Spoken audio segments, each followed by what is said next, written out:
Hello. Good morning to all class sixth के बच्चे जो हिंदी पढ़ते हैं या जिन्होंने हिंदी विषय चुना है।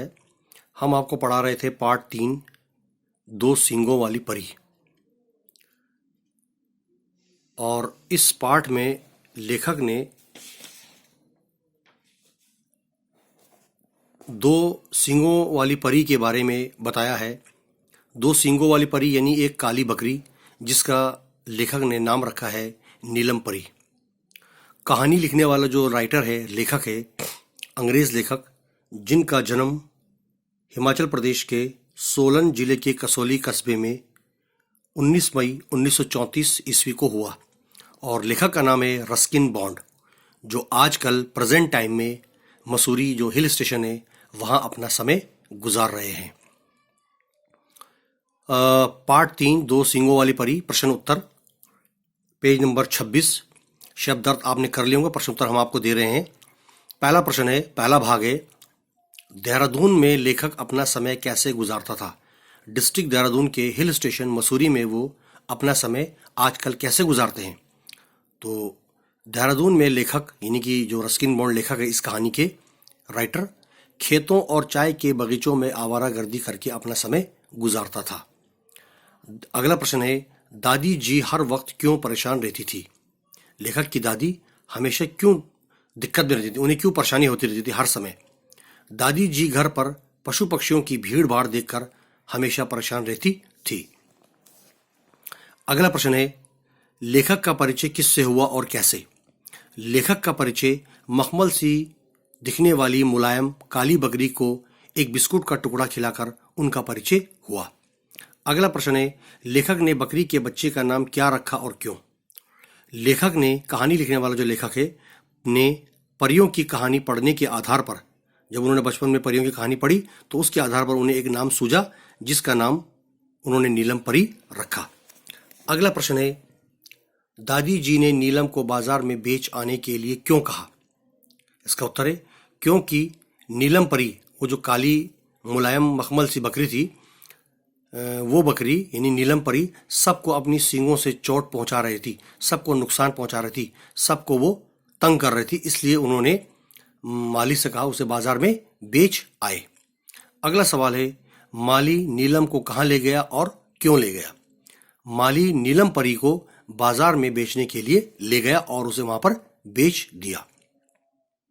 प्रश्न तीसरा है, रिक्त स्थानों की पूर्ति कीजिए, फिल इन द ब्लैंक्स, खाली जगह को भरना है। पहला है, प्रस्तुत कहानी, आगे डैश है, से संबंधित है, यानी लेखक से संबंधित है, रस्किन बॉन्ड से संबंधित है ये कहानी। अगला है, देहरादून में बहने वाली नदी का नाम सोंग नदी है। तीसरा है, दादाजी को घर में पशु पक्षी पालने का बहुत शौक था। चौथा है, नीलम एक बकरी थी। आखिरी है, अंतिम है, दादी जी ने माली से नीलम को बाजार में बेच आने को कहा। तो ये था फिल इन द ब्लैंक्स। अब आ जाओ शब्द ज्ञान। शब्द ज्ञान में उचित शब्द चुनकर रिक्त स्थानों की पूर्ति कीजिए। जो सही शब्द है, करेक्ट वर्ड्स, उसको आपने इन खाली जगहों में भरना है। पानी की डैश तेज थी, यानी धारा, उसका फ्लो, धारा तेज थी। दूसरा है, मुझे क्रिकेट की अपेक्षा, यानी क्रिकेट के अलावा फुटबॉल खेलने का खेल जो है अधिक पसंद है। तीसरा है, मैंने उस पहेली, खाली जगह में पहेली आएगा, को झटपट सुलझा दिया। चौथा है, दादाजी को ये बात मालूम थी। अब आता है इसमें एक सवाल, भाषा ज्ञान। पहला है, वाक्यों में आए रंगीन शब्द, कलर्ड वर्ड्स होंगे, उनके वचन, उनके नंबर बदलकर वाक्यों को दोबारा लिखिए। पहला है, बगीचे में रंग बिरंगी तितलियां मंडरा रही थी। तो इसका सही उत्तर होगा, बगीचों में रंग बिरंगी तितलियां मंडरा रही थी। अगला है, मैंने अपनी जेब टटोली, मैंने अपनी जेबें टटोली। तीसरा है, बगुला अपनी चोंच से मछली का शिकार कर रहा था। तो इसका उत्तर हो जाएगा सही, इसका जो वाक्य है बदलकर वचन में हम सही इस प्रकार लिखेंगे, बगुले अपनी चोंच से मछली का शिकार कर रहे थे। बगुला एक, बगुले एक से ज्यादा। और चौथा है, दादाजी ने प्रश्न का उत्तर सोच रखा था। दादाजी ने जो भी सवाल किया था उसका उत्तर उन्होंने सोच के रखा था पहले से।